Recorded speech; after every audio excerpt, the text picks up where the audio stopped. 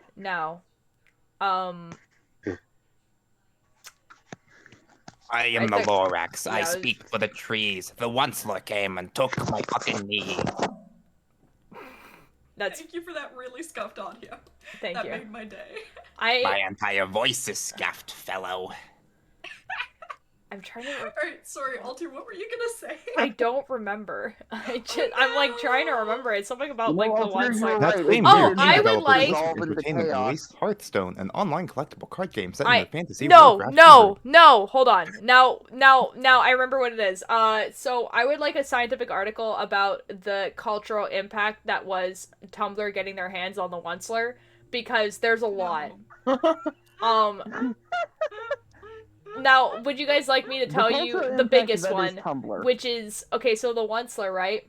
People were like, the Onceler's a little attractive, okay? Oh no. And so people were like, oh, but we can't write like fan fiction with him in it because there's no one to like ship him with, which there isn't. Like because like literally, like there is like the Lorax, and then the other two prominent characters are like two children, like. Yep. So they're like, okay, well, we can't ship him with anyone. What do? Well, let's split him into two separate characters, the before and the after. So like the guy that's like the before the business part, and the green suit guy. They're two separate characters now, and they date each other. And that was like Tumblr be like, right. and this was like a whole thing, right? And the thing is it kind of set a precedent for like a lot of other fandoms, specifically Undertale. Oh no.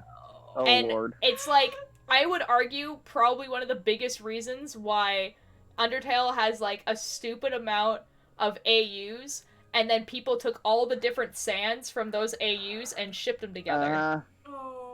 Yep. If you told me at the beginning of this story that we were gonna start it talking about Onceler fanfiction on Tumblr and we were gonna end it talking about a sans orgy, I would have left. There's actually a comic book that's like basically that on Tumblr, and it's like all of the AUs go to a Christmas party. That's the worst, actually. And like two of them kiss. You know? Only two? Right? That's just the worst, actually. It's like, it really does answer the question of, would you have sex with your clone? Why everyone hates Tumblr?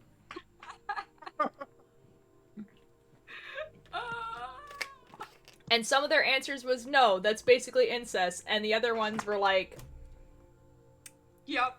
Yes. Yep. Self has to be like. Oh god. Is self-cess incest or masturbation? That is That's the question. the age-old question. That is the question. That is the age-old question. Just and because I'm like just never get 99% sure there's two smalls in this chat, I'm not answering. Yeah. Essentially, the answer is don't worry about it. Don't worry about it. But I will continue parents. the conversation in a different direction. Don't ask your parents. Actually, that's the simply wrong. don't. Go ask your parents about the birds and the bees and the bees and the birds. Stop. But okay, but I do have a kind of similar but different topic. So Umbrella Academy came out, right? Like the trailer. Yes. And there is a scene in the trailer where the big guy and then big dude, yeah. Luther, thank you. Luther, Klaus, and I think Vanya? Victor? Yeah, Which Victor. What are you talking about? It doesn't matter. Describe him. It doesn't. The point. That's not the point. The point is that they basically have like met their doubles, right? Like they were basically talking about like they're like, oh, like there's a new team here, which means that us are still in this timeline, so we can meet ourselves in this timeline, because. Oh Lord. And then they literally had the conversation of, would you F your clone? They like that in the trailer. This is in the trailer of season 3 of the Umbrella Academy. And now I want you guys to guess what Klaus's answer Klaus. was. Klaus. You obviously. can guess twice. You have 3 guesses and the first 2 don't count. Pretty much. Anyways, Hearthstone. Am I right, gang? That's same year. What a great game. Twitch supports 9 billion plus Twitch messages annually. That's disgusting. That's more people than there are on And this is Earth. in 2017, right? Yeah. Yeah, Yeah. we just hit 8 billion, so. Before the peak of Twitch, yeah. Yikes. As a game-specific spin-off of the live streaming platform Justin.tv, Twitch has eclipsed its partner platform by 2014 when it was acquired by Amazon.com. Yes, that is true. The same year, game developer Blizzard Entertainment released Hearthstone.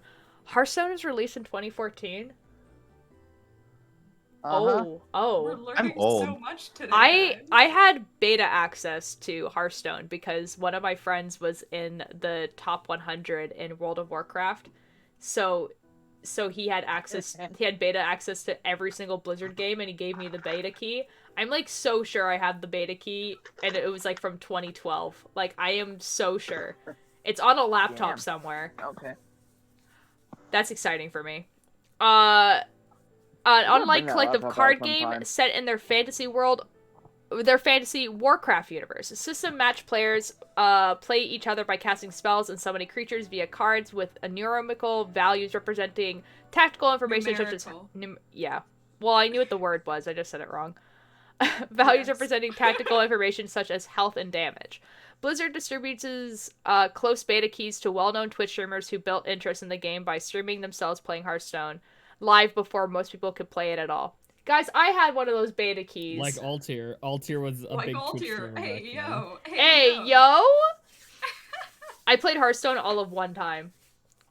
I just had the beta key. It's honestly pretty okay. It's like Magic the Gathering, but a different set of rules.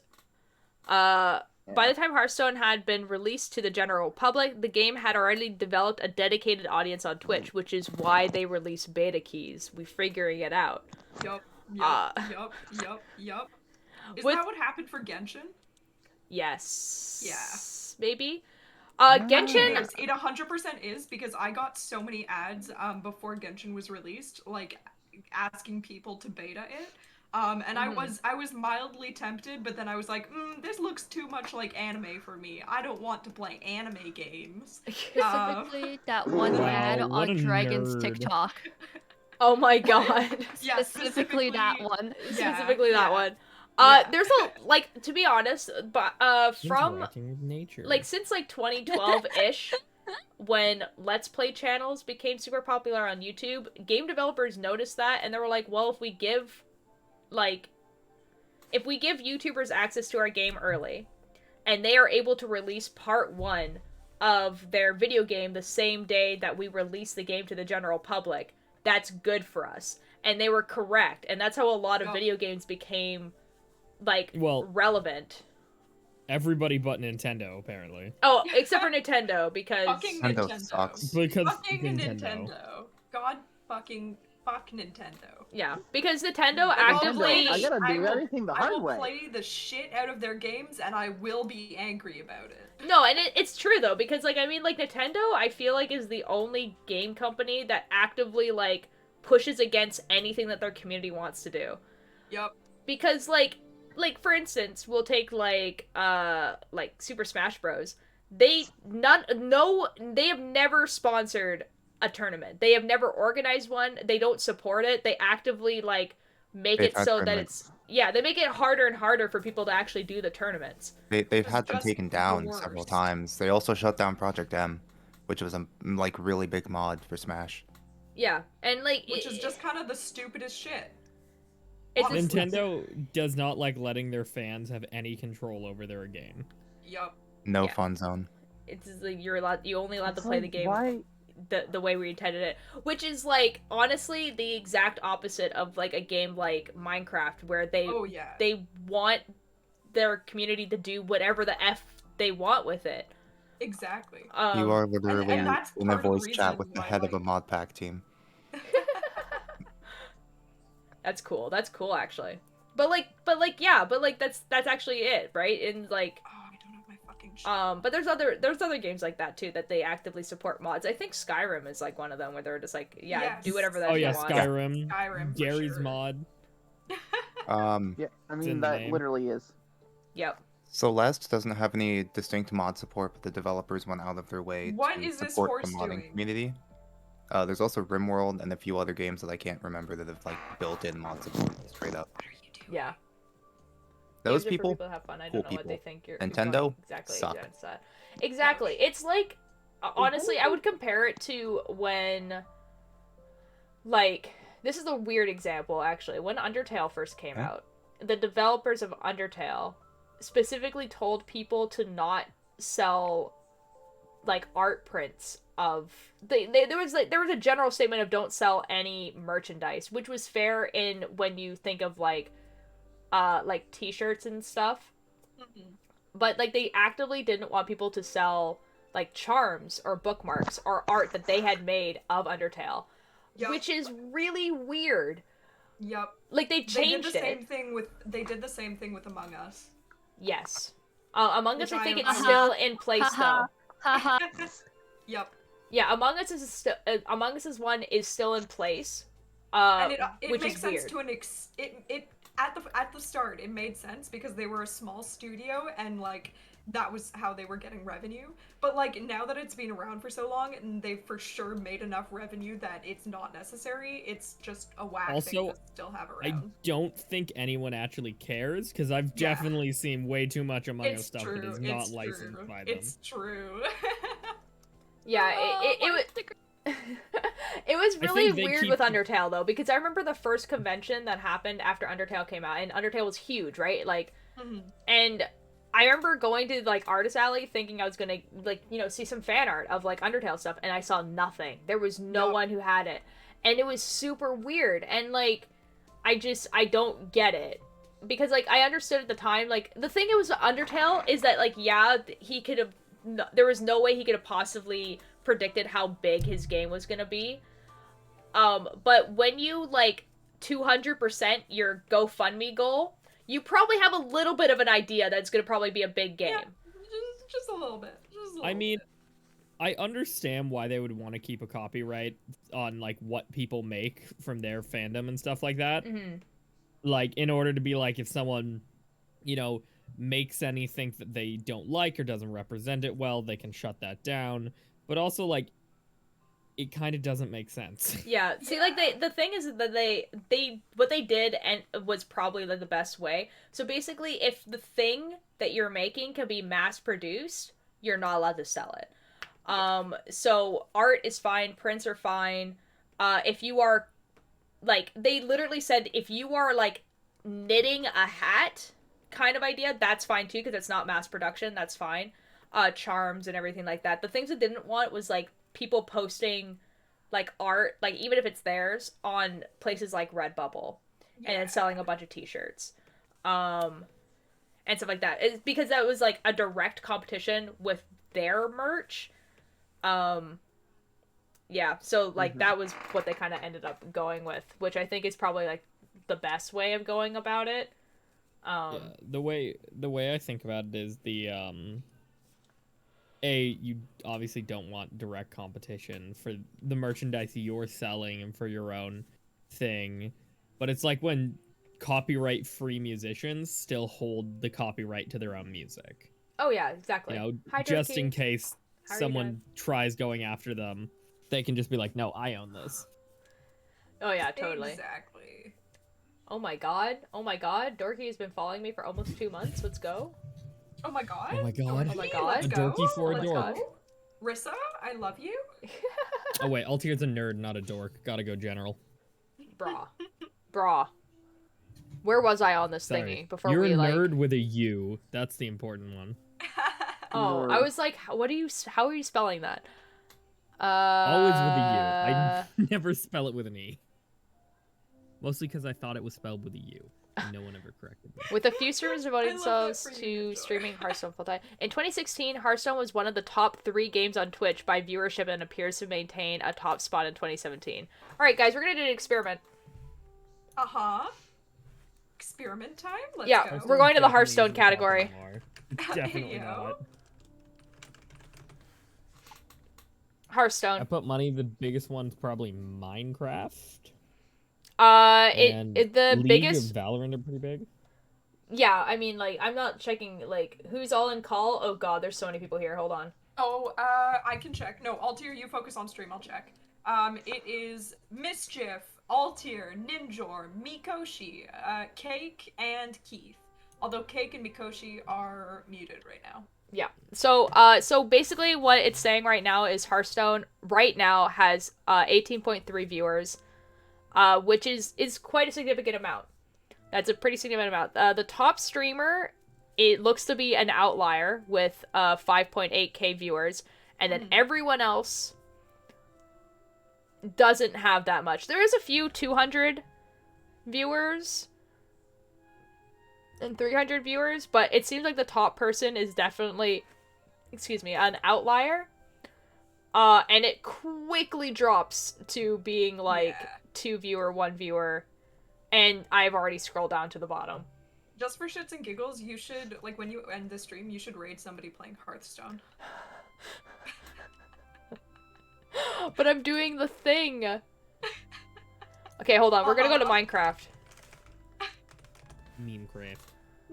Okay, Minecraft has 20.4, so that's actually not that much difference comparatively. And there is an outlier. Pizza Hut is live right now, so he has 1.6k. Hey.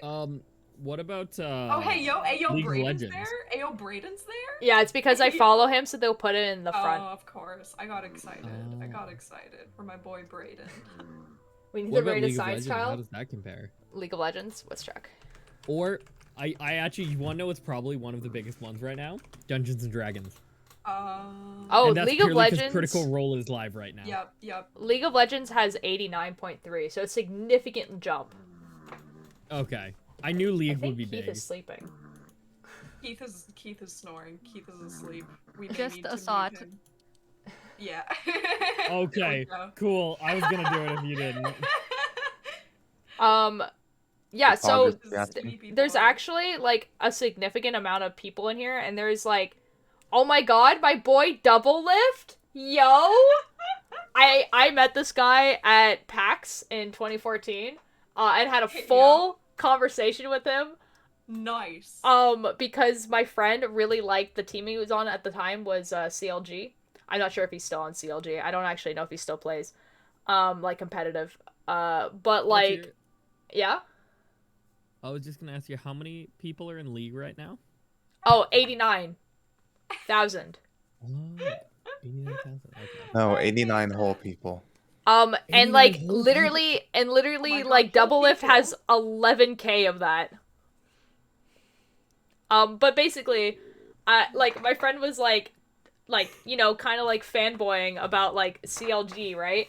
And at the time, like I was a big fan of Cloud9, and so I had no idea who any of these guys were. And like I knew Double Lift as like a name.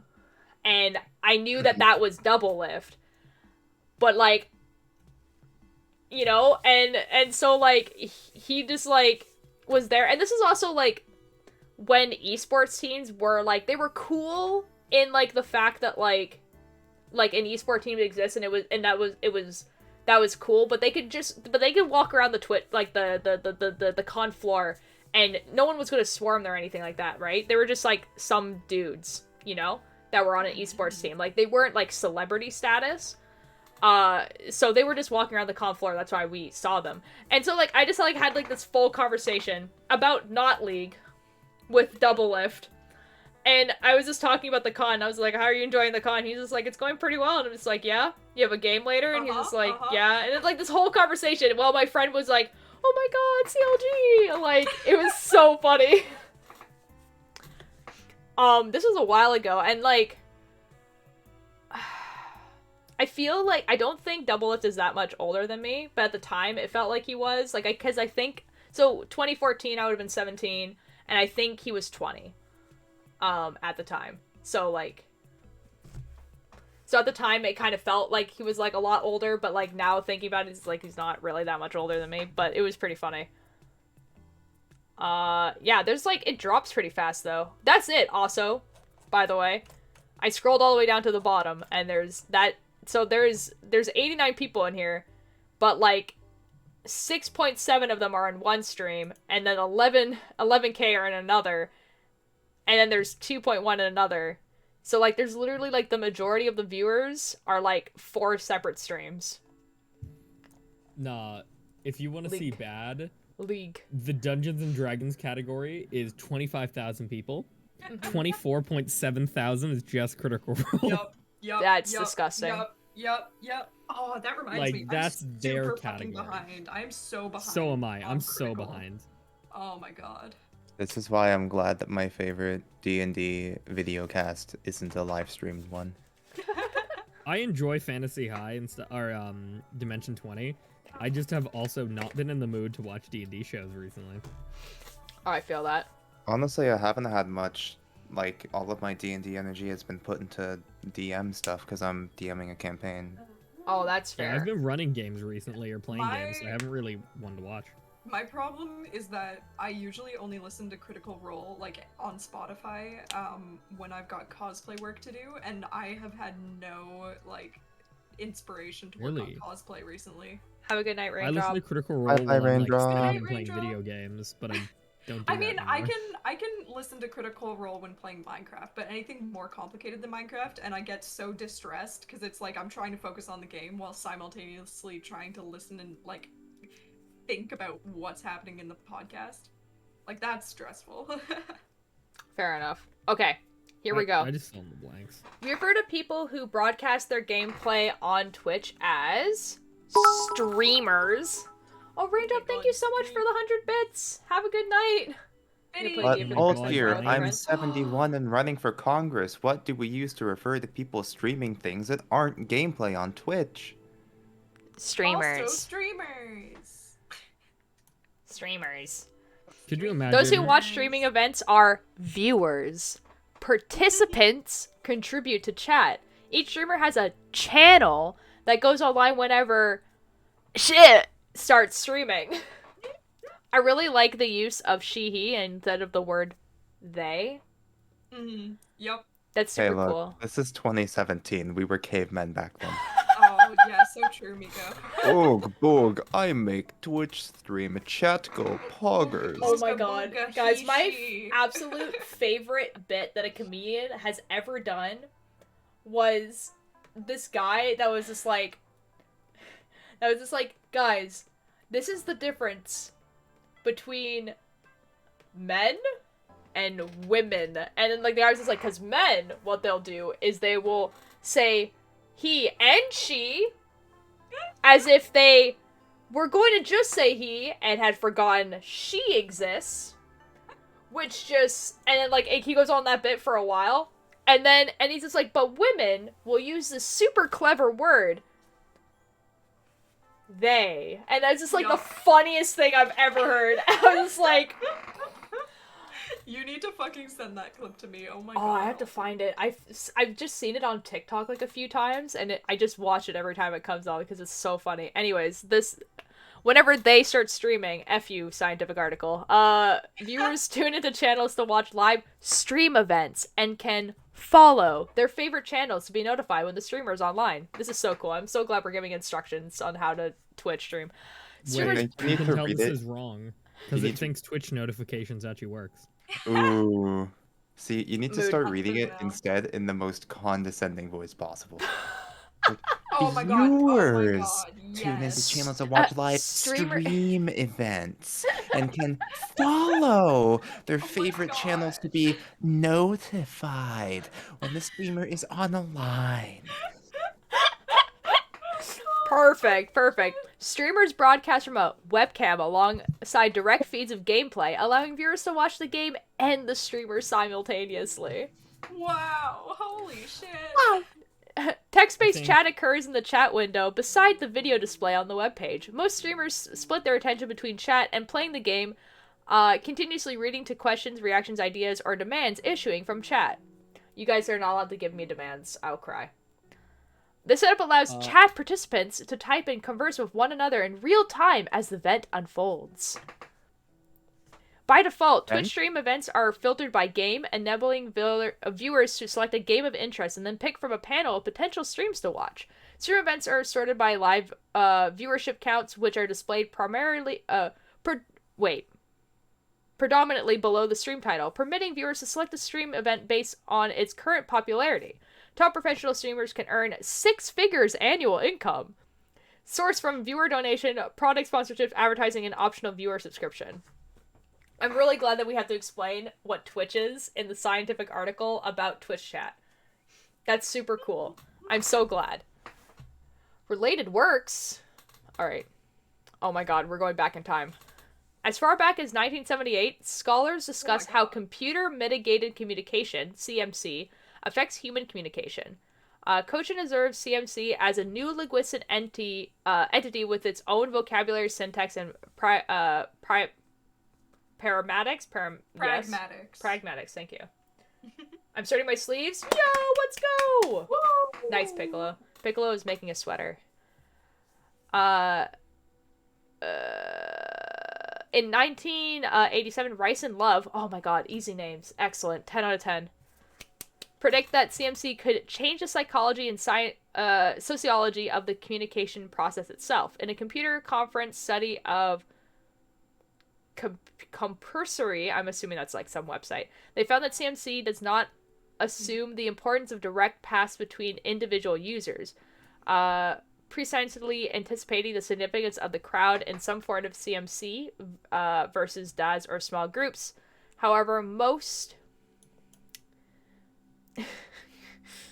search has to date focused on the smaller scale spaces.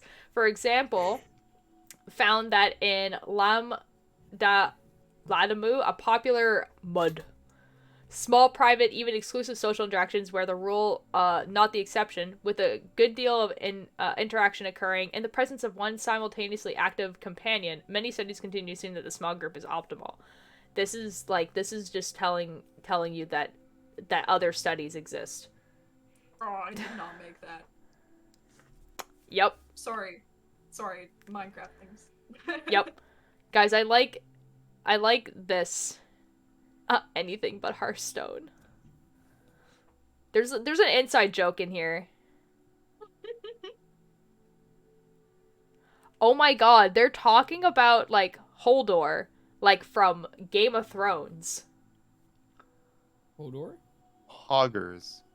In the Twitch chat. Hodor. That's so upsetting for them. Patterns of communication may initially appear chaotic. No, I understand exactly what's happening in this Twitch chat. They're talking about Hodor. That's so upsetting for them. Rip.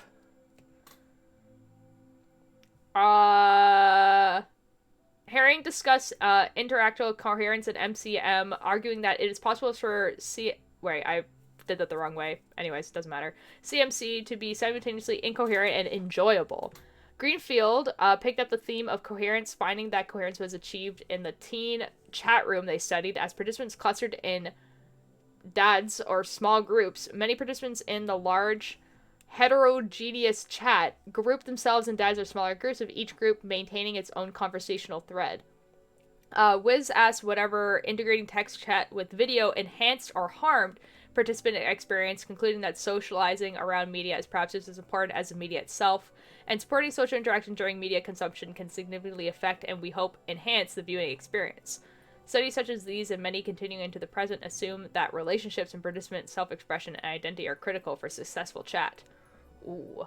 We're bringing Yo, all tier. Yes. All tier. Yes. Entirely unrelated, but I just Yes. hit 40k points and I'm hyped about it. Yo, let's go. I could be at 60k, but I did the big French that one time. That's a little funny. It's a little funny. It's a little humorous.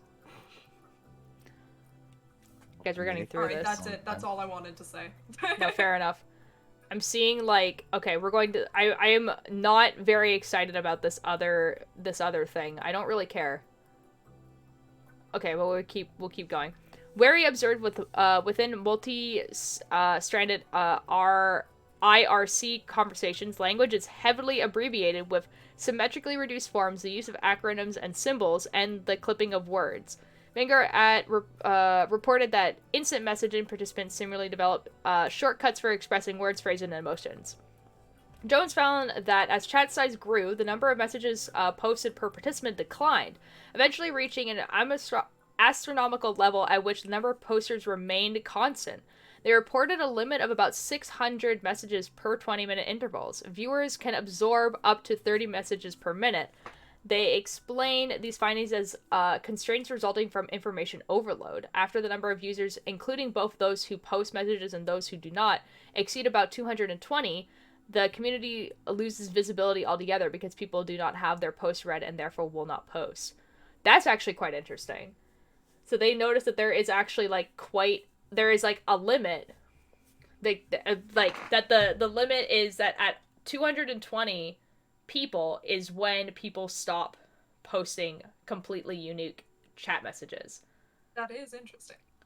And then also, no matter how big the Twitch chat gets, there is a point where people just stop posting, and thus the people who are posting in the chat are going to be the same however many people, but they don't, there's no more than that.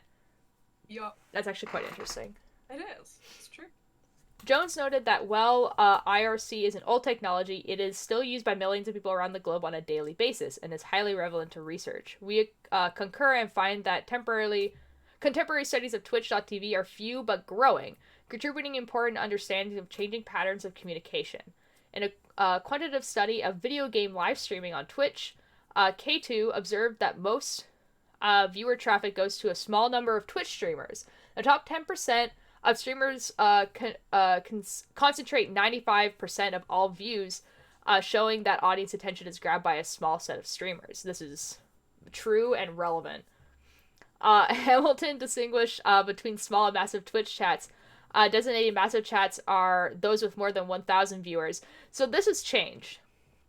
Because there was a point in time where, the biggest people on Twitch that weren't, esport events were, people who were getting 1,000, 2,000, 3,000, 4,000, 5,000 people. No one was getting really more than the 5,000. And now, if you have 5,000, you're a big streamer, but you're not, but you're not the biggest. Yeah, not even close. Huge, in this study, they are saying that huge streamers are people who have 10,000 coherent viewers. Whereas now I would say that, if you were to do this study again, I feel like a huge streamer would be people who are consistently getting 50,000. Yeah. And then... Or I'd say above 25,000. Yeah. Obviously there's gonna be, outliers. There are people that consistently, reach 80 to 100,000 for a long period of time, but every single one that I know of, they don't hit those numbers anymore. And I think it's mostly because it's summertime right now. And also, people are not literally stuck inside because of a pandemic. Yeah. If it went to the winter, Twitch numbers go up during the winter, like at least in the Western Hemisphere, because...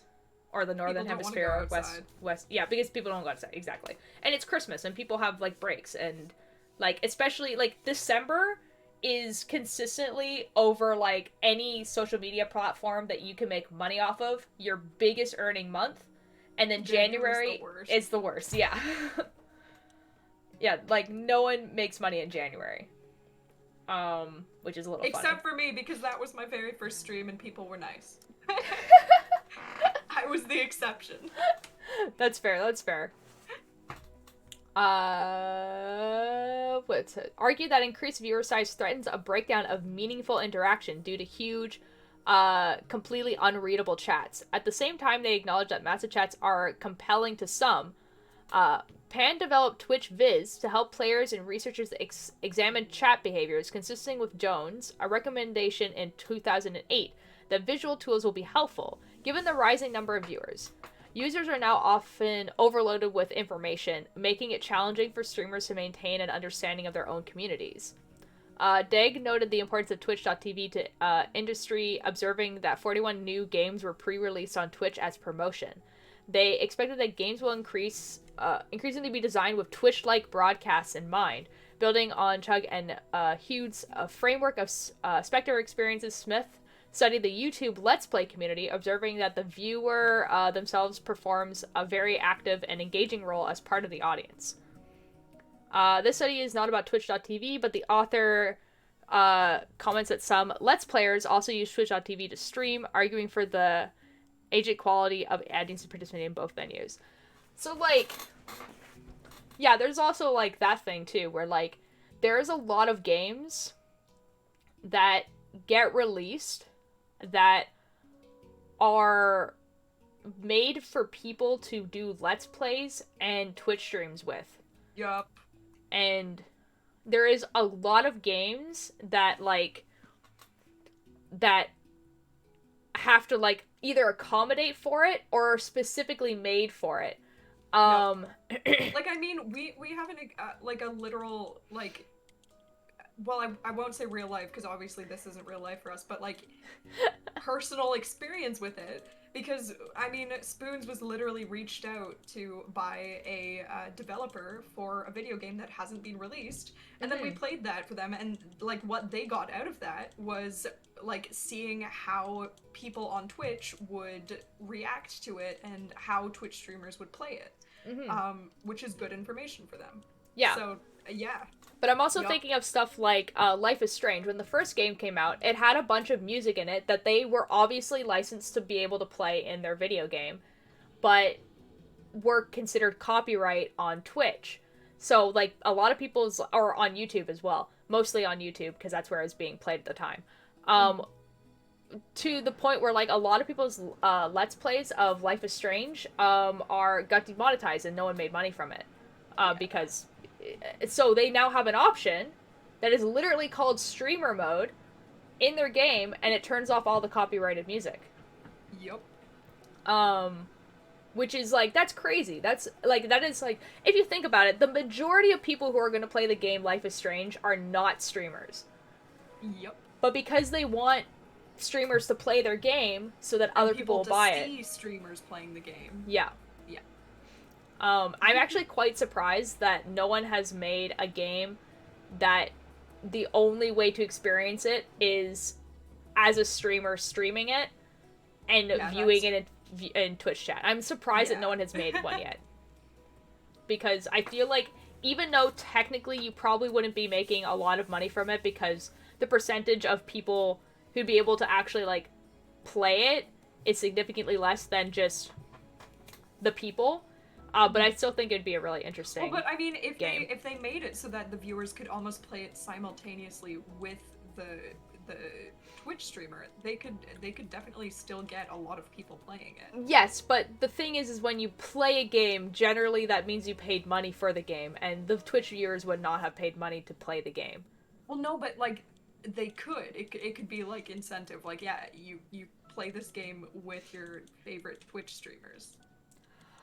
That, I feel like if you were to present that, no one would buy it, you know? Well, just because if you think about it from their point of view, you're now asking streamers Twitch chat to give your game money rather than the Twitch streamer, or yeah, that's true. That's like true. just to participate in the thing. That's true. Yeah. So like, I feel like it would be interesting if you were to just have that as a game that you did for fun and you weren't expecting to make any money from it in general, and like it'd be a pretty short game. But like, it would be cool. The thing is that if you were to make a game like that, you basically guarantee every single Let's Player and streamer to play it, because would be specified for them, and if you can get it like big enough, then like they're gonna feel compelled to play it because it's for them, and that's their job. All right, methods. We use both qualitative and quantitative methods. One author has extensive experience playing Hearthstone. Really? I would have never known. Is it the same neckbeard who has extensive experience watching Twitch? Nah. It's probably the guy effing writing this. No, really? One of the guys plays Hearthstone, and that's why it's the primary reason of your study? Would have never known. Oh my god. Hashtag sponsored, not sponsored. Has extensive experience playing Hearthstone, has been a long-term participant on Twitch.tv, and provided contextual information about the game and chat practices. Authors without previous experience of Hearthstone learned to play the game during the initial weeks of the study. That's so cool. This guy was like, okay, how do I get my science friends to play Hearthstone with me? Okay, so how do I write off buying this video game as a business expense? You don't have to buy the game. It's a free game. I live under How do I a rock. write off my hours playing this game? Yeah. And get paid? Yeah, exactly. Hearthstone it's a free game, but you can buy card packs. Like, how do I justify this $200 pack opening? It's a business expense. I need to know the game. I need to know how this works. Clearly, an in-depth, personal, first-hand study of the empirical drop rates of the loot boxes present in this game are integral to understanding the nuances of Twitch chat spamming, poggers, and weird champ. Of course. Naturally. Oh my god, there's definitely a study about, like, loot boxes and stuff, for sure. Oh, yeah, it's called gambling. This is okay. I meant the actual like the actual statistics of like how often you are to get a thing in a specific video game, but you're right. That's right, a stats paper about it. Who's with me? Yes, stats. I've written like history papers. I've written some psych papers. I have not written a scientific or mathematic paper, so this would be I used to be a history major. AO. AO? AO. But I never wrote any of the papers. I dropped out before then. Lol. A.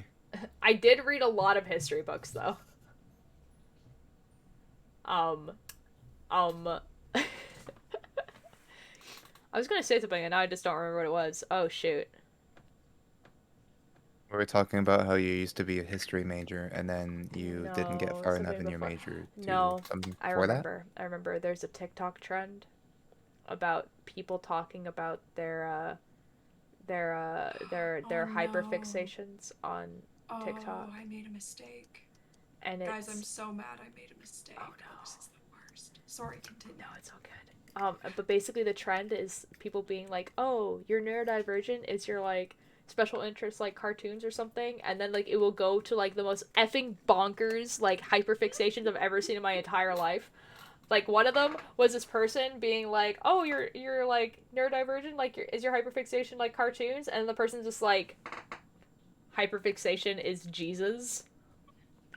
And I'm like, and the reason why I thought of it is because one person was like, their hyperfixation was probability. Oh my god. And I'm like, my dude, are you good? That's what I can learn. Like, and like, he's just like there in like a business suit with like a Bitcoin, like a coin that is like has the little like, and he's just like, and it just like the text just says probability, and I'm like, holy shit. Oh my god.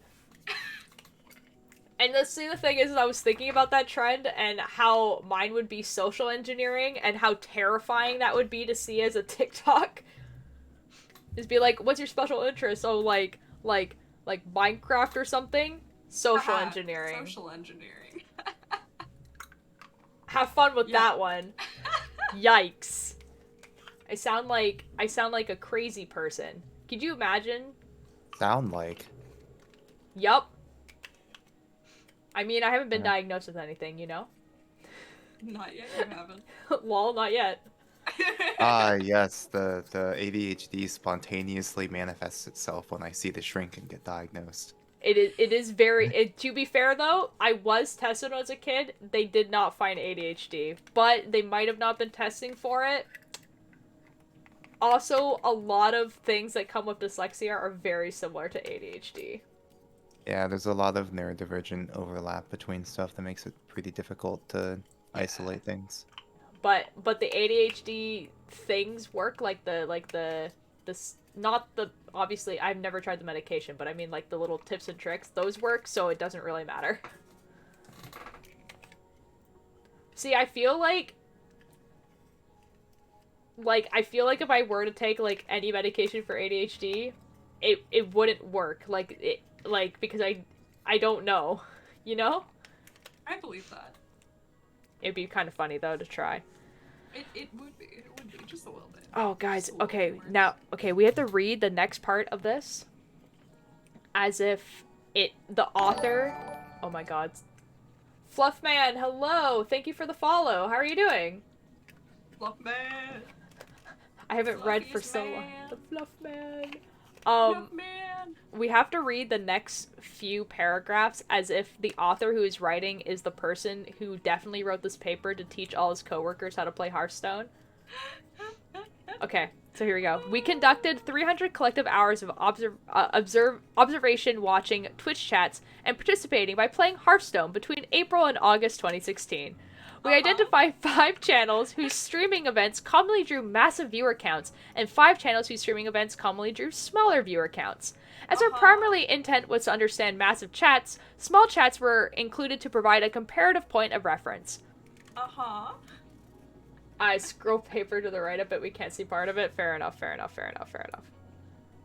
Bonk. I provide the simple service. Thank you. Thank you. As our primary intent, from May 18th to August 19th, 2016, we collected 2 50-message segments from each channel for a total of 20 50-message segments. 50 message segments were large enough to observe patterns, but not so large as to be intractable for the necessary hand coding. We analyzed the segment in research pairs or triads to avoid skewing the results towards the potential bias of a single coder. Streamer events lasted from 3 to 7 hours. Often as participants joined chat, they greeted the streamer and others, regardless of whether they continued to participate. To allow the chat to stabilize to those actively participating, we collected 50 message segments 90 minutes into an event. Yeah, that's fair. Because right at the beginning, it's like always everyone saying hi. Yep. Or greeting the mods or whatever. What is this little chart thing? What's up, mods? Oh wait, that's me. That is you. Me literally sitting in mod view. Within our 50 message segment, we use for 4 primary metrics to measure chat. Scroll rate, 2, message length, 3, chat content, 4, voices. Scroll rate was measured in lines of chat per time elapsed as lines per second. Message length was measured in the lexical items per message. Chat content was measured in numbers of unique lexical items per 50 message segment. Unique lexicon items were counted as they first appeared in each segment. Voices per message in total voices per 50 message segment. We also use 3 secondary metrics. 1, word count per message. 2, unique word count per message, 50 message segment. And 3, participating count per 50 message segment. The secondary metrics help interpret the primary message as well as describing findings. There's like...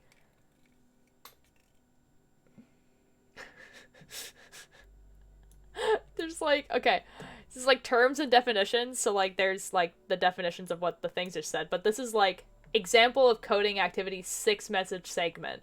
So it has like top deck, combo, go combo. It's pretty card dependent. Faceless Shambler is actually great, and Unicorn Priest, thanks for the idea. Did he put second Earth's shock in already? That's pretty funny. There's like, these are like things that have to do with Hearthstone, but they're just like are incomprehensible. Like everything else to do with Hearthstone. Yeah, pretty much. Alright, guys, I have to go to the bathroom. Can you entertain chat for a second? You want me to entertain chat? Have fun. Okay. Humor, comedy, Okay, joke. kiddos, buckle the fuck up. I'm about to tell you the tale of how I fucking stubbed my toe and ate shit this morning, right? Oh my god, So, Mikoshi ate shit. Holy shit, guys. Holy shit, guys. Oh my god. Oh my god. Oh this is my the god. code red. This is Whoa. the code red. Makoshi Code red. stubbed his toe Code at fucking 7:49 or so in the morning, hypothetically God. speaking, Hypothetically, of course. on the of course. bed, on his bed, on the foot of his bed. Purely Oh my God. hypothetically speaking, his bed Oh, hypothetically has a definitely. foot, Oh yeah, and for sure. Holy for sure, shit. definitely, stubbed it, yes. and he yelled. He was super fucking groggy. yell. He did not just sound really tired. He also was in full foreign accent mode, Oh and my god. his bedroom is directly beneath his housemate's bedroom. And so at Oh 7:49 in the morning, God. allegedly, he Allegedly. stubbed his toe on the hypothetical foot of his bed and In yelled, theory. "Fuck!" Yeah, And it in was theory. Oh, of course, wonderful. In theory. purely in theory. Of course, Mhm, of course, mhm, of mhm. course, of course, of course, of course, of course, of course, Of course, That's just a theory. of course. Game theory and cut. That's film Oh, theory. Hold up. yeah. Hey, no, everything's a game theory if you try hard enough. r/ask Reddit. What's the most awkward question you've been asked? I was working in a call center doing tech support for a cable company. I fixed a lady's cable, and she was so happy she asked if I wanted to marry her daughter. I politely Wow. declined. How forward. So cool. How incredibly forward. Wow. I have no sense of smell, and multiple people have seriously asked me why I have a nose. Reddit user, probably profanity. I concur. Uh-huh. Uh-huh. Uh-huh. Uh-huh. Open quote. How come you're not black? Hi, Alter. End quote. How are we Welcome doing? back. We entertained. So the first thing we did was we told the story of how I Hypothetically. allegedly stubbed my toe on the In theory. hypothetical foot of my bed In at theory. 7:49 this morning. Hypothetically, purely allegedly. Yeah, Just a theory. A game film theory and cut. And You guys put in like 2 different things there, but okay, continue. and then we started reading Ask Reddit, r/ask Reddit. Yep. The most awkward question you've ever been asked. This sweet old lady asked a retail worker if they wanted to marry her daughter. Yeah, it's a time we entertained ourselves more than chat, but it's true. This is true. I mean, now, Miko, you say that, but no one left, so... Hey, let's go. We did I it. got an entire I'm giving you Twitch a chat high five, Miko. I'm giving you a high five. Oh, Miko, I don't know why. No, Miko, you don't have to, in this circumstance, because I'm reading and there's not a lot to interact with something like this, this is actually like a kind of like a little Twitch tip. If you're doing something where there's not a lot that the Twitch chat can actually respond to, then you basically you don't look at chat messages, you look at viewer count. Which is a weird thing to say because most people shouldn't look at their viewer count, but like basically if you don't lose viewers, you're doing okay.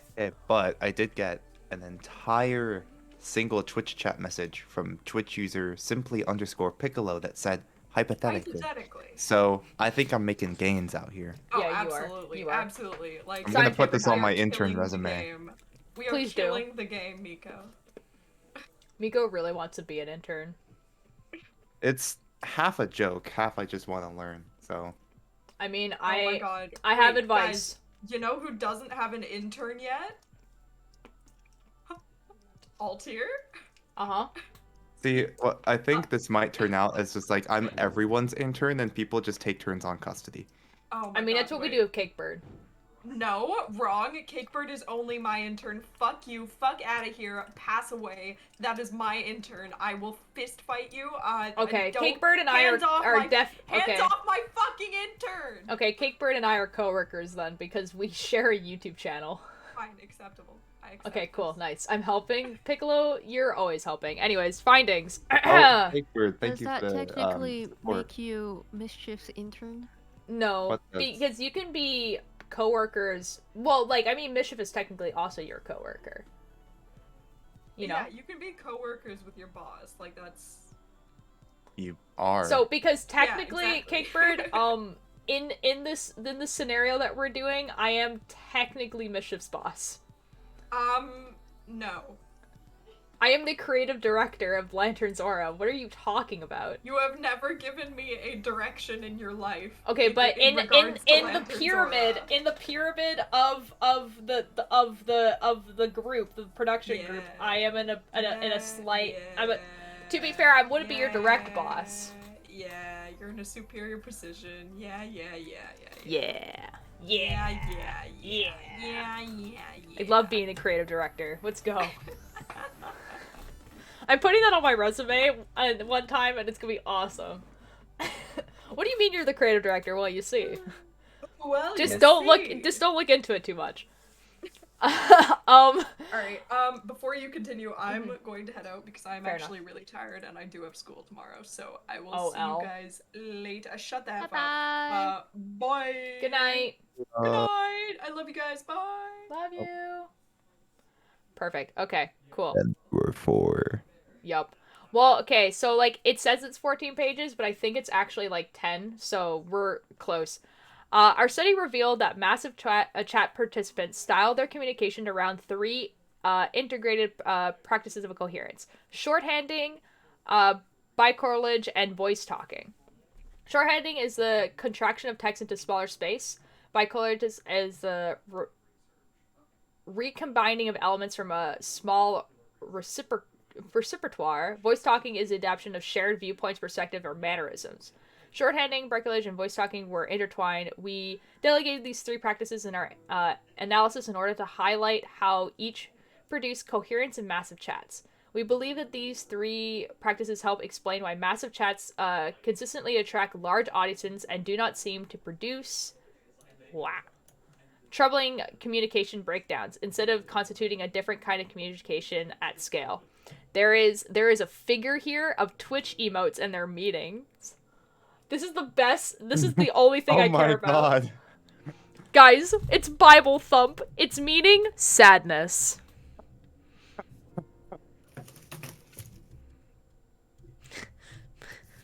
Guys, oh my god, look, it's Dan's game, meaning disgust. Disgust. It's failfish, meaning disappointment. Disappointment. Oh, it's feels Sorry. bad, man. Means pity.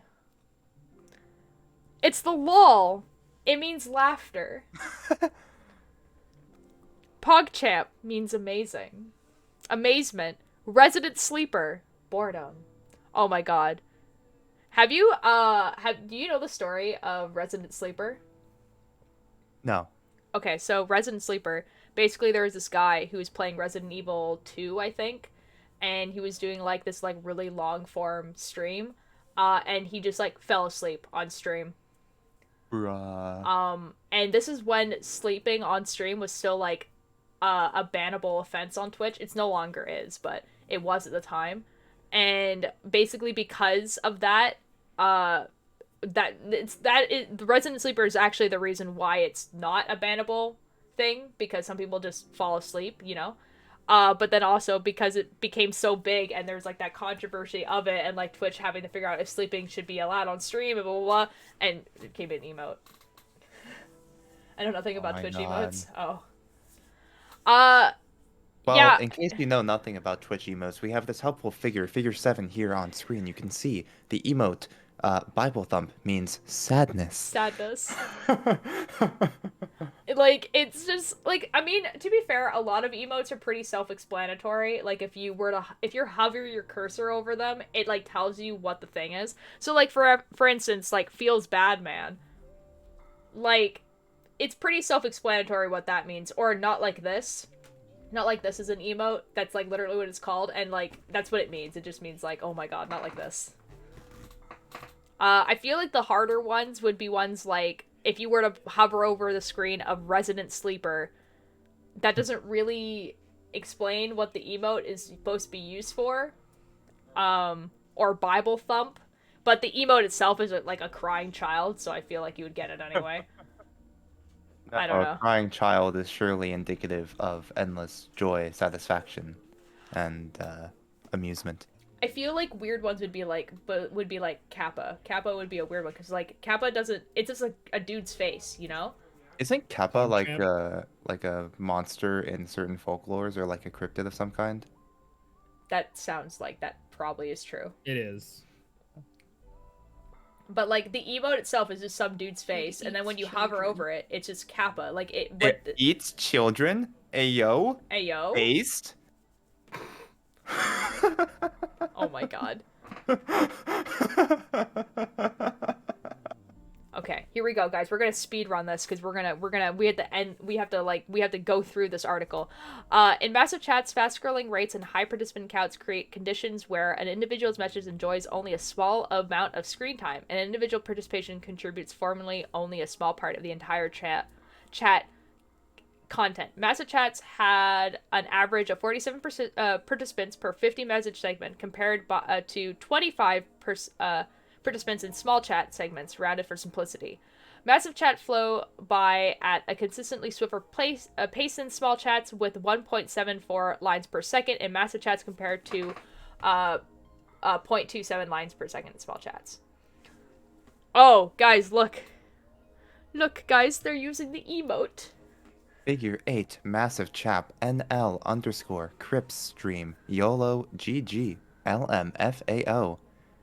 Shelmet Bro says, lol. Lol. Hover Duck says, the lol. Lol. Uber Exuberant says, lol. Lol. Vasplar says, lol. Lol. Bricky says, lol. Oh, actually, I can explain the idea behind KEKW. So KEKW, like, the face is just, like, a guy laughing. That's what it is. But the reason why it's called KEKW is basically, my brother explained this one to me, because, like, I didn't actually know, was in World of Warcraft, there's, like, a bunch of, like, real-life factions in World of Warcraft of people who actually, like, are, like, in wars with other real people. Not just, like, in the video game. And basically, there was this one group that, like, basically they wanted to have kind of a, like, a way to talk to each other where the other group kind of didn't know how to, like, decipher it. So basically they just, like, for lol, they just, like, switched out the letters. So they had KEK, mean lol, mean laughing. And the W is because a lot of people would click W to try and walk forward in the game before they actually got out of the text. So that's why it's KEKW, so KEKW. Fun fact. Anyways. Kind of interesting. Right? It's cool. I always like learning about the origins of, like, weird internet sayings, because it's always the most stupidly obscure specific shit ever, and I love it. Oh, yeah, like Pog. Pog used to just mean play of the game. And that's just what it meant. It meant play of the game. So when someone got something that you felt was a play of the game, you would write Pog. You'd be like, oh my god, that's definitely the Pog. That's definitely the play of the game. But now it's just turned into its own word that means good, awesome, or great. Which is quite interesting. Like honestly, when people started using Pog as like a verb, that was weird. That was a weird one for me. That was the point in time where I was like, am I getting old? Oh, I'm about That to sounds pretty pog all over unpogged these here. fools. Like, No, Pog doesn't work like that. We're gonna revoke that one. rip. No, pog tier is definitely a thing. Pog tier? No, Pog tier is. The active use of Pog, saying I'm pogging on someone, is not a word. Now, you're not pogging on any of us right now, man. This is very, like, not rad of you right No, now, right? it's not. This is It's not not. very It's not cash ing. money. It's Cool. poggers. It's like that wasn't very poggers of you. I'm about to pogger Yeah, on it's not these very- people. Nope. That sounded worse actually. Never mind. Yeah. Once again, it's not an active term. I'm about to pog champion this soccer ball so hard. That one's okay. That one technically works. That one's okay. Okay, guys, we're Because talking. you're We're not gonna be using talking it. about YOLO in a Let's- scientific journal, and I need this. Okay, Let's poggeroony this scientific journal real quick. guys, I'm so excited for the. Anyways, I'm just reading ahead, and I'm very excited. Oh my god. I see it. Oh no. I'm so excited. Okay. Okay. Our first thought pops into this that massive chat messages would be shorter was supported. Messages in massive chat contain fewer lexicon items. Massive chat segments contain an average of 3.0 lexicon items per message, while small chat segments contain an average of 5.5 lexicon items per message. Counting lexicon items allow us to differentiate between messages that may have had more or less thematic content. For example, messages containing a single emote versus messages with text extending to the end of the line. Lexicon items allow us to analyze pictorial images where meaningful units were defined by images rather than words. Metrics such as numbers of words and line length, which we also counted, seems like they would be a good indicator of message length, but they prove inadequate for our analysis as they did not accurately reflect the structure of utterance in massive chats. For example, many messages were image-based, including ASC2 art and emotes, which may not typically be considered words. There were no difference in average word count per message. Both massive and small chat averaged 6 words per message, rounded. Line count per message also was what? What? What? ASC2? Is that? I don't. Is it ASCII? It's ASCII. It's Yeah, pronounced it's ASCII. ASCII. I've never heard that said out loud ever. ASCII is yeah. I know what it It's what is. Liam and I use for the stuff. No, I know what it ASCII. is, but I've never heard it said out loud. Yeah. I've only ever ASCII. seen him written. Oh, actually, Ninjar, I that wanted is to how know it's said. if you hate this as much as I do. I'm listening to an SCP podcast right now. And instead of saying SCP like everyone else, they refer to SCP as skip, and I how do you feel about that? It's infuriating. Okay, perfect. I'm glad I'm not Me- the only person. Altair, I have a solution to this skip problem of yours. Yep. It accepts buckshot. Excuse me? What did you just say? What? Solution to your problem. Uh-huh. Accepts buckshot as its fuel. You're really saying a word at me that I'm just like my brain is just It is refusing to comprehend what it you're is a saying. kind of ammunition typically used for shotguns. Okay. Am Am I shooting a implying skip? that you should. I'm implying that you should shoot the people referring to SCPs as skips. Ah, now With see, now anti-personnel here's the thing. fire. Now here's the thing. They're making a banger podcast. Okay. Yet so they instead, can't what use we need to do. acronyms? They're making a fully soundscaped like containment breach podcast, and it's awesome. Which has some banger lives, as in, tell me about your feelings. I have an axe. Absolute banger. Me walking into therapy. Okay, actually though, okay, like there's a psychologist, that's a psychologist that said that. The psychologist guy is crazy. Absolutely nutso, and I love him. Here, let me guess. You're neurodivergent. You're listening to an SCP horror podcast. Yeah, what about and your it? favorite line is, Tell me about your feelings. I have an axe. there you go. No, okay, but actually though, the psychologist is the only valid character, and I love him. He runs on Red Bull and Spite, and it's awesome. Me too, bitch. He's not special. It's just how he talks about everything all the time. He talks about everyone like they're science experiments, and it's awesome. I love him. Like, they're literally stuck underground, and he's a therapist, right? So he literally talks to everyone, and he literally told someone, he's just like, yeah, I'm using them as, like, science experiments. And the person's just like, is that legal? And he's just like, who's gonna stop me? He's just like, we work for the SCP Foundation. I don't know. What's I'm an sorry. SCP? I think you meant the Skip Foundation. Yeah, the Skip Foundation. No, shush. An SCP. Okay, so SCP is an acronym that stands for Secure, Contain, Protect, and it is a fictional, federation that, basically goes around the world and contains anomalies, so weird, like, creatures, artifacts, things, like, just in general. So something like one of the most popular SCPs is SCP-176, which has a video game about it. But basically it is this thing that kind of looks like a statue made out of concrete. And basically it moves when you're not looking at it, and it kills you if it shows up, if it gets too close. Yeah. Go for it. I was just gonna say another really, really popular SCP is something called the Endless Staircase, and it's exactly what it sounds like. And there's a face in it of a smiling guy. But yeah, so that's what an SCP is. There's literal thousands of them. In reality, it is a Creative Commons project that spans, like, the entire internet.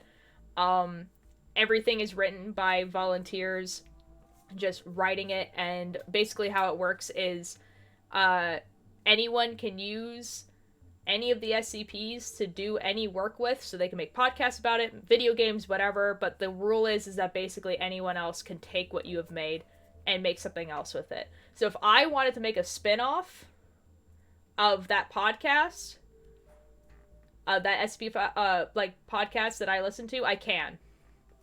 Because that's how the Creative Commons thing works with it. Yeah. There's a lot of variety with the SCPs themselves. Like the most well-known ones are always the ones that can murk you in 10 seconds or less, but it goes from everywhere from, like, literally a fucking bottle of Coke that makes you go fast like and then slowly die. Blob that's just, like, Yeah. nice to the SCP-999 is actually a really popular one. It's this sentient ooze that's a really cute and behaves love like them. a docile house cat. And coming into 999. physical contact with 999 causes you to just have this immense feeling of euphoria and ease.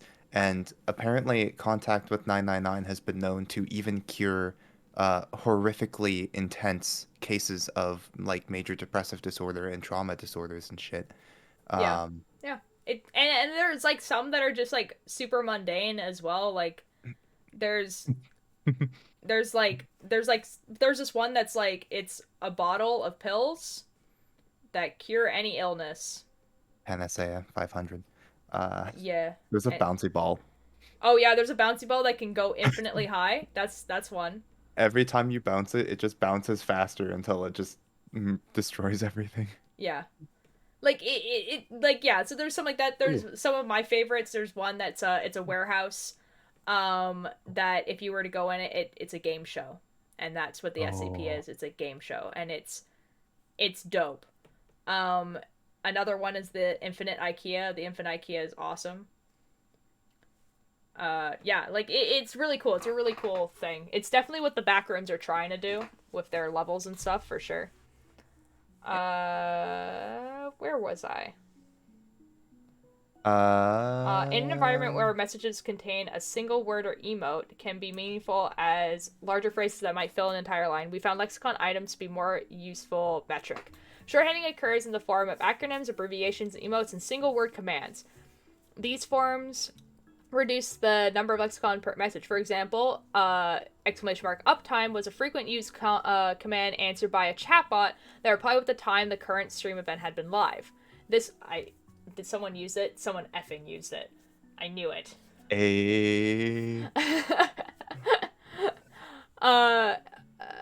This command allows participants to circumvent a lengthier back and forth dialogue, reducing the number of lexicon items needed to query and convey the event's uptime. Likewise, the command !deck anticipated and mitigated a dialogue that would have required more lexicon items in order to produce information regarding commonly used card decks.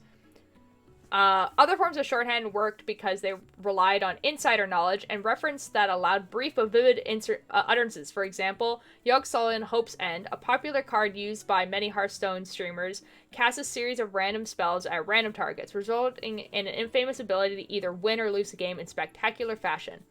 The card, often simplified called Yogg, has been associated with the phrase YOLO, you only live once, with some streamers shouting YOLO in anticipation of the card backfiring. This reference has been further developed into the acronym VOLOLOG, which significantly combines YOLO and Vogue Sarin, invoking the spectacular randomness of Vogue Sarin without the need to explain it.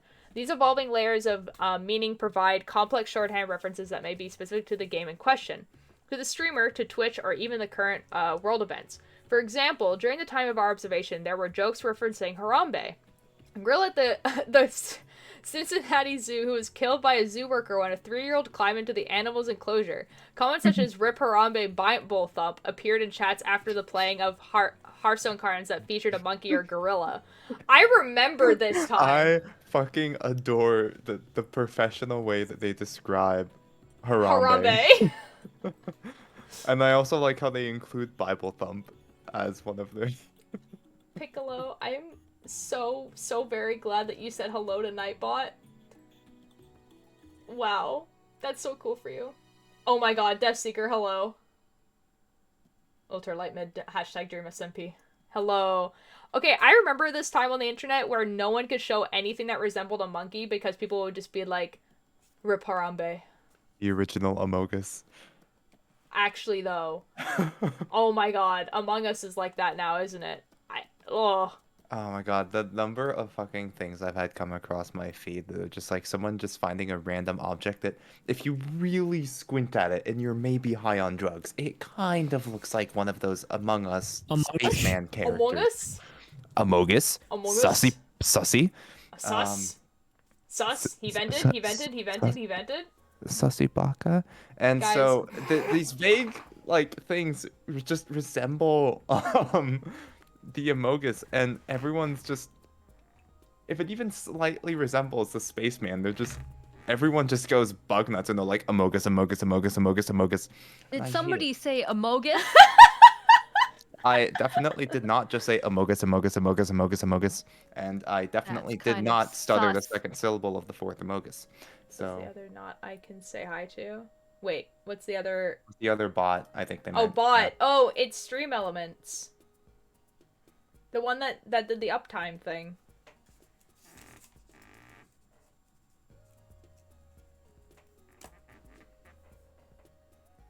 I'm so glad I added those. That's so cool for me.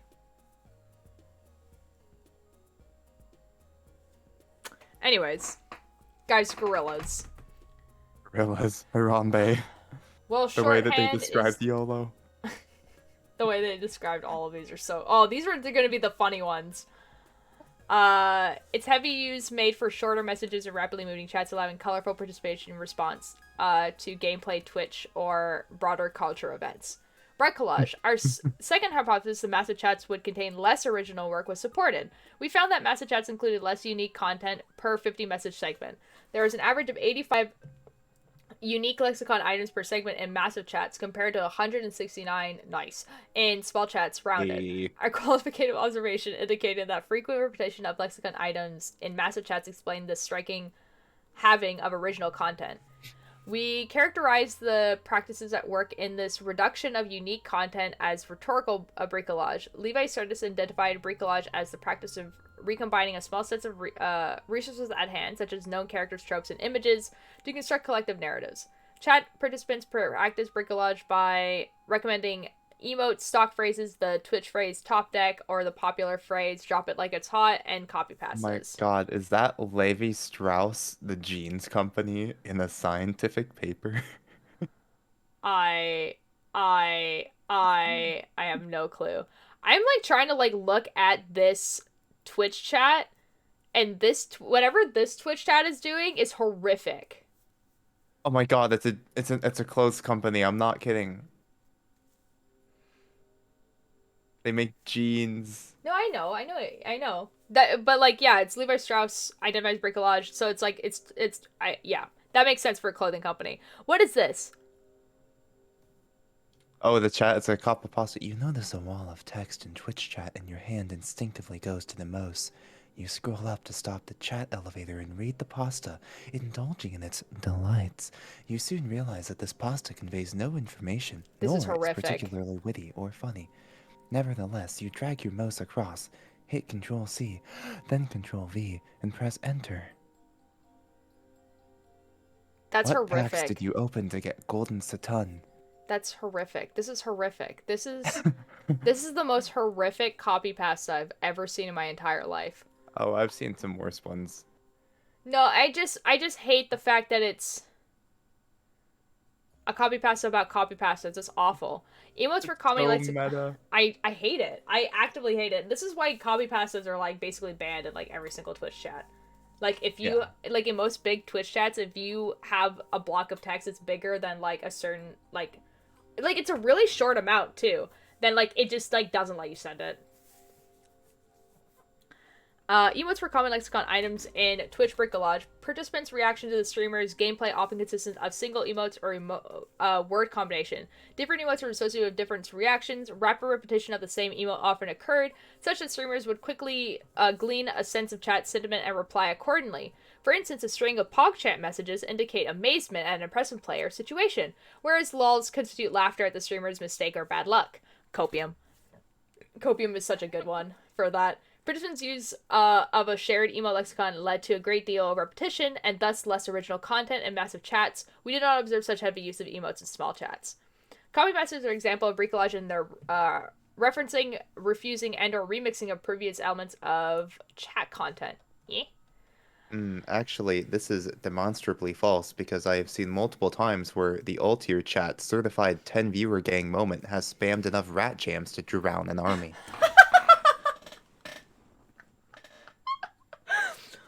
Okay, to be fair, that's happened like once or twice. I have 2 clips of basically the exact same thing happening of like me putting on the rat song and then the entire chat spamming rat jam, and it's awesome. It's the only valid spam. This is peak great. content. Among Us. I forgot that I had that BTD emote. Fake bird. Why? Because it's the best emote. No, the best emote is rat jam. Oh my god, it's Among Us. Could you imagine telling the guy in 2017 that wrote this article that the Harambe meme was gonna be replaced by this? Help, I'm trying to murk the crewmates on the ship, but I'm dummy thick and I keep getting stuck in the vent. I hate that for you. They tend to follow a formula, but a flexible one, in which participants could combine multiple copy pastas or add custom elements. Each copy pasta was either repeated verbatim or constructed with small, often playful variation on a previously copy pasta. For instance, in Figure 9, several participants repeat a copy pasta like command on the experience of propagating copy pastas, parroting participants instinctively copying and pasting in massive streams with ironic nod to the pasta that conveys no information nor is particularly witty or funny. Copy passes were remixed to suit specific contents. A common copy pass was one more lol and I'm out. During a comparing event, several variations on this copy pass occurred. One more out and I'm lol, one more lol and yoga is done. See, that's a part of the community that I don't know anything about. I'm sure that's hilarious to people who are part of a Hearthstone community at the time. The content of individual copy passes became less important than the patterns of serial messages, producing coherence through reduction of original content. Voice talking. Our final hypothesis that massive chats would contain fewer unique voices was not supported. Total voice counts were comparable in chat segment sizes. However, when we analyzed voice as a ratio of total participant to voices, there was a clear asymmetry with an average of 29 unique voices to 47 participants rounded in massive chats, and an average of 26 unique voices to 25 participants in small chats, with nearly twice the number of participants in massive versus small, and the simulated voice count is notable. So they basically discovered that, like, no matter how big the chat got, there was, like, gonna be, like, this core group of people that were gonna be just, like, the whole talking. And I mean, the thing is right, it's like with smaller chats, it's a small enough volume that you can have a conversation with members of your chat, so that those people in chat are incentivized to say, like, more things. Whereas if you're in the fucking, like, Critical Role chat with 22,000 viewers right now, yeah, you're basically just, like, sports chants. Yeah, and, like, that, honestly, that does make a lot of sense, because I feel like what they were saying before, which was, people who know that their message isn't going to be read will only put, like, the one or two message, like, to put, like, an emote or, like, whatever. But it's usually the same, like, 30 people that just... Because, like, I've noticed that, too. Like, obviously, it's easier to point out, like, mods and VIPs because they have the badge next to their name, and they're chatting a lot. But there are people that, like, you do see their username, like, a lot, and you know that they are there all the time. While participants in both chat sides at times use their own voice in their messages, the lower ratio voices to participants show that massive chat percentages more often adapt a voice from a collective repertoire. For example, SMARC, pronounce SMORC, thank you for the pronunciation, is an emote associated with a common voice. When participants adopt SMARC voice, they tend to use a certain syntax style, typing in all caps. With simple sentence structure, not only does SMORC shun the use of grammar and lowercase letters, he also shuns advanced game tactics and tactful expression. As a voice, SMORC is recognized and shared across multiple Hearthstone channels as an in-joke among participants. SMARC entire philosophy can be summed up in his quote, "Math hard," referring to the basic mathematics of Hearthstone, where every card has numbers associated with its ability to perform offensive and defensive functions. The use of SMARC and similar emotes require and signifies membership in the Twitch Hearthstone community. Speaking as SMARC obscures a participant's voice behind Polymptuous arc shouts, producing coherence only because participants and viewers are in the know about gameplay, the streamer, and the cinematics of the emote. That actually makes... yeah. You know, when SMORC said math hard, I really felt that. Math hard. See, I get what they're basically saying that, like, if you put this emote around the text, then the text itself has a certain voice. And I get that, but I'm trying to think of a modern example, and I simply can't. And by modern, I mean, like, today's Twitch chat example. I just don't know. Okay. Yeah. I think we're almost done. Maybe. Oh, yeah, we're almost at the conclusion. We're almost at the conclusion.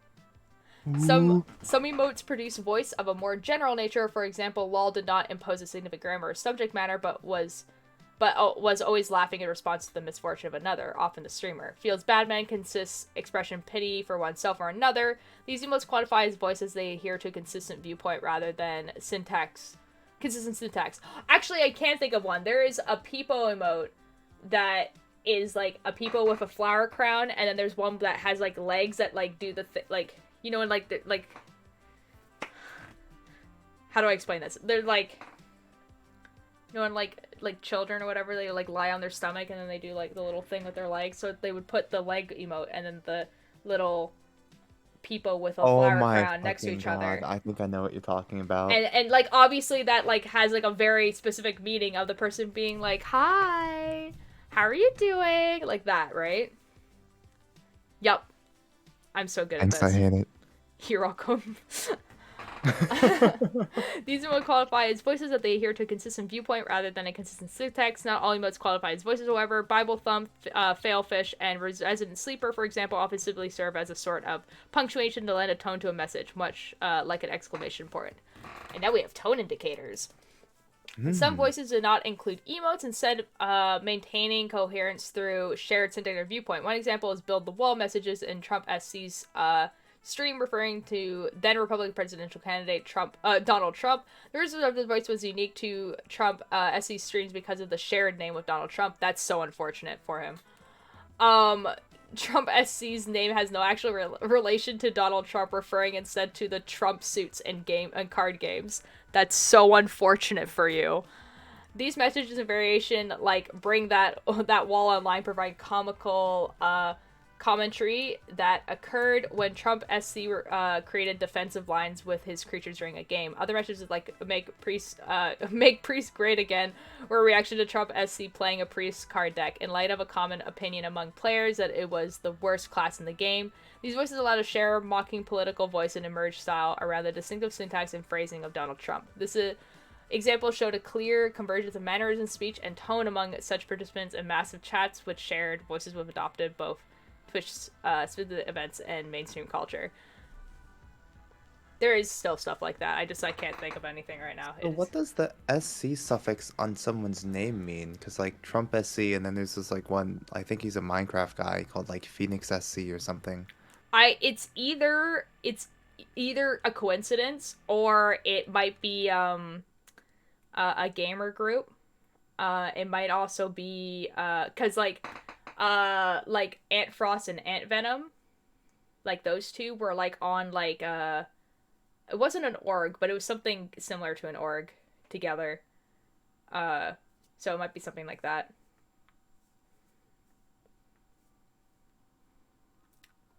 So I don't know. I now talk. Okay, hi. Oh, welcome back. Hi. We're almost at the end. We have a page and a bit. We're almost at the end. Although we have drawn extensively from Hamilton work, one of our key conclusions differs in that we suggest that massive chats can be examined as successful communication spaces in their own right rather than as a failing communities. Hamilton argued that massive chats destroy the potential for communities to form through participation, but the very popularity of these streams, with their huge viewership numbers, trouble this characterization. We argue that analyzing massive Twitch chats by taking smaller chats as a benchmark is precisely what obscures the coherence of massive chats. Rather, we found the massive chats deploy a consistent set of practices that allow communication to continue at scale. We focus on understanding texts that may appear incomprehensible to the average reader, but are in fact the production of a rich insider culture that draws from gaming and well beyond to many internet and popular culture sources. We observe that Crowdspeak relies on tag references in jokes and acquired fluency. Crowdspeak was made possible by a vibrant community of chat insiders from a specific, outwardly obscure set of symbols, commands, and models of speech. The presence of insider mirrors Hamilton finding the small Twitch chat communities involves a small set of regulars who structure the conversation. Guys, it's you! The regulars! It's you, Among Us spammers and fun fact givers. Excuse me? In massive chats, these models particularly participants appear as a collective recognized through adoption of shared references, like text and speech patterns. Other studies have noted the importance of regular known contributors to the small chat communities, a notion based on Oldenburg and Bersik's original work on third places. The idea of a third place is basically your first place is home, your second place is work, and a third place is the third place that you think you feel safe in, basically, like where you hang out most of the time. I know this because Starbucks uses that thing as they want Starbucks to be people's third place.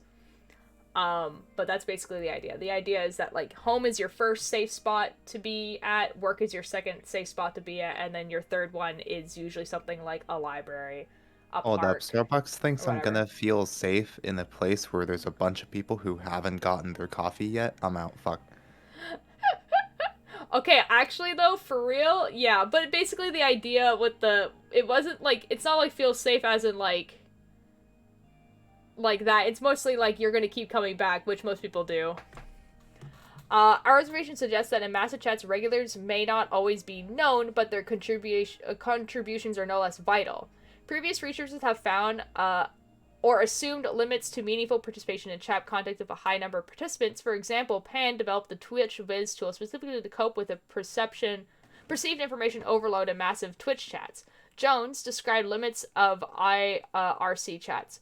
However, our results suggest that chat context can spawn practices and content that call into question a ceiling at which breakdown or overload must always occur. In their treatment of third spaces, Oblet and Briss describe the importance of a conversational style where everyone seems to speak just the right amount. This right amount is essential to the sociability of the space. We suggested a Twitch-specific right amount of speech was occurring in the chats we studied, and the different chats' contents can have their own proper measure of rate and level participation. Our approach of deploying quantitative analysis of practices alongside chosen... It got really quiet. Did my playlist end? No. Based on lexicon items and voices are primarily metric of analysis rather than words and participants. We were able to provide insight into modes of collective communication that may not rely on conversation norms or turn-taking repair or topical consistency. Rather, we observed that massive Twitch chats had their own alternative community patterns and practices. We believe such alternatives are not exactly what some of the earliest scholars of digital communication pointed to when they noted that computer-mitigated communication has emerged as a new linguistic entity in its own vocabulary, syntax, and pragmatics. And the CMC should not assume the importance of direct paths between individual users. We note that participating in Massive Twitch chat is less about individual identifying and self-expression than it is about entering and engaging with a crowd, a topic worthy of continuing research. The crowd has historically attracted the notice of psychologists, sociologists, and philosophers, including Feud. Yeah, because we really want to include Feud into here. Durkheim, Setter, Kierkegaard, and Century. Kierkegaard. Those theories and dates can inform future work. Our own future research, for example, might explore potential connections between crowd speak and the myths and rituals of crowds. Conclusion. Due to the rapid growth of live streaming platforms like Twitch, YouTube Live, and Facebook Live, chat sizes have exploded. As Q2 remind us, most viewer traffic on Twitch goes to a few streamers, concentrating 95% of all views into a few massive channels. Our research suggests that crowdspeak may prove an engaging and coherent community forum in these growing online environments. Future research might examine to the extent to which the morphology of crowdspeak may be affected by factors such as platform, primary language, streamer, and topical focus. The crowd is on the rise, and researchers should be poised to attend to emerge forms of large-scale engagement and discourse and their potential contributions to public life and digital media. And now. No. And now. So do you think that the orc voice, do you think it's more of like a no, or do you think it's like a no? I think it's that one, the second I one. think it's that one. I think it's where is she? Wow, rar XD. And then the rest is just like their references and then people commenting on it, and that's what the rest of it is. But I really like how we ended this because now this. Wait, scroll down. What? Right below the references, there's gonna be an emote that's just leering at you. Yeah, I know. Oh my god. Look at it. The ending is especially clever. It's so clever. Look, because we use the thing that we talked about in the scientific. But I'm just really amused that this is the actual thing they use. That's in the scientific paper. That's in there now. This is what we call a 10-page setup for using orc emote And Yep. now, in a scientific paper. Yep, yeah, that's actually the whole goal right there. Honestly, I feel like this guy read the, like, Hamilton thing that he kept, like, referencing to. And yeah, and then, like, he was just like, you know what? This guy's wrong, and I'm gonna prove it. Yeah, fuck Hamilton. Watch that get taken out of context, and everyone's gonna come for my ass. Nah. Nah. Nah. Nah. Among ass.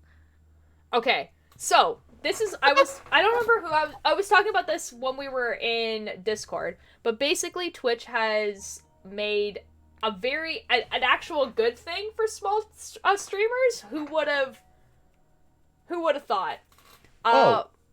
But yes. Yeah, but basically the cool thing that they made for small streamers is basically they have made, so when you go on the front page of Twitch, it usually shows you live streams that you will think that you'll like. Then it shows some games and any events, but then there is a little thing that says recommended smaller communities. And basically how these work, or how I was told these work, is basically I think the viewer, like, cap is, like, 50 viewers, so if you're above 50 viewers, you don't qualify, which is that's a pretty, like, small amount, right? And basically what happens here is if the person has had a hype train that at least has reached level 1, then they'll go into an algorithm, and then they'll randomly get spit out basically on the recommended smaller communities, and then they stay there for a couple minutes. And it's to help them grow, because a lot of smaller streamers, the reason why they're smaller is just because people haven't found them yet, not because their content isn't good. And so I'm thinking that I might start rating people in these, because it gives you 10 smaller communities that I can choose from, and it probably will give us categories that we probably haven't thought about, that type of thing. A lot of these are Minecraft, I'm not gonna lie. I don't know if it's person specific, like if it's randomized for each person, it might be. So if you guys were to go there right now, it might be different than what I'm seeing. But yeah, so that's basically what that is. So I'm thinking, like, it's quite late, and I know probably a lot of you guys have to go to bed, but we'll raid someone anyway. A lot of these are Minecraft. There is one person playing Dead by Daylight. There's a person just chatting. There's a person playing Gartic Phone. I'm probably gonna raid Minecraft, I'm not gonna lie. I love it when my cereal tastes like iron. That doesn't... Steel. That doesn't... I'm not... Okay, I'm gonna be perfectly honest. I'm kind of liking the idea of someone playing 1.19 hardcore. Oh. They're on day 20. Backseating is allowed. In-game day 20 or like real? It just says day? we are out here on day 20, so I'm not sure. Usually hardcore people. In-game. Yeah, because it say usually hardcore people And do also, it hasn't in-game. been out for that long. Oh, but you could have updated. Oh yeah, I'm dumb. I'm a moron. It's been out for 2 days. I'm gonna read the little bio for them. It says, "Hiya, my name is Kai. I'm a full-time non-binary voice actor with a crippling Minecraft addiction." They're a full-time voice actor? Let's go. Sign me up. That's awesome. I don't know what time zone this is in, but you know, it doesn't really matter. Not bedtime time zone. Here, we're gonna listen. Hold on. And I'm not liking that. But seaweed. Oh, that one really tastes strong. like steel. I don't know if I like raw Yummy, fish the all taste that of much. nutritious But I think raw metals. fish would They be build 'em. like tolerable if it wasn't for Thank like you for how reading that strong the paper. sushi Thank is you. to me. Have a good night, Piccolo. I don't know. I just wasn't a fan. Not like it's a bad food though. I know a lot of people who like it. This person seems chill. I think this... Oh, that Yeah. person seems familiar. Oh, I followed him. Oh. Well, mystery solved. Raid. Yep, so we're gonna rate them. They're playing Minecraft hardcore. I quite enjoy. Raid. Raid. Okay. Yeah, we're gonna We raid them. strike at midnight. Tomorrow's Friday, so tomorrow's usually my early stream, so I'm probably gonna go Tomorrow's live. Friday? Tomorrow is Friday, yeah. Holy shit. How early are we? Are we talking the usual like afternoonish early stream? Yeah, usually on Friday I do like 2, 3, or 4, depending on what happens, but so I usually try to aim for 3. Hoggers, I know what I'm doing tomorrow. You're streaming after me, right? Yeah. Yeah. I was either gonna go before or after, but I forgot it was Friday. No, you should go after so I can raid you. Oh no. Uh-oh. Have fun. Oh no, an audience. Uh-oh. And I actually don't know what I'm doing tomorrow, so we'll see how big that audience is, because it really depends. Because, like, Minecraft, I get, like 9 people watch me, and knitting, I get almost 20. So we'll see what happens. You should do what I do, and and stream Celeste for 2 people. I agree with this. We should watch Okay, it for actually Celeste. though, Miko, your stream today, like, I don't know what game you were playing because I wasn't able to like watch because I was just listening, but like the person you were playing with was really funny. Oh yeah, that's Aqua. He was having a moment. Were you guys playing Rocket League? Yeah, Okay. we have a very like opposite dynamic. I'm very like chill and collected No, and it was great. composed, and No, my that- mental is well under control, and he's just like, No, for real though, it works. It was awesome. Like, like I was just like cleaning a boat in the drench pouring rain, and then listening to like this man just like scream about Rocket League, lose his shit. and then you just being like, "It's okay, they're bad anyway," and like it was just so funny. And an occasional fuck. No, that's actually what it was. So, like it was just like literal screaming, like this man is being chased with a chainsaw screaming, and then just like Miko being like, "It's okay, they're bad. It's okay, they're bad." And it was just like the funniest thing ever. Comedy. Peak comedy. Anyways, we're rating this person. So I'll see you guys tomorrow. Alright, see y'all. See you, chat. I don't know what I'm doing now. Thank you for being a participant. You're very cool. You passed the vibe check. Alright. Bye! Raid.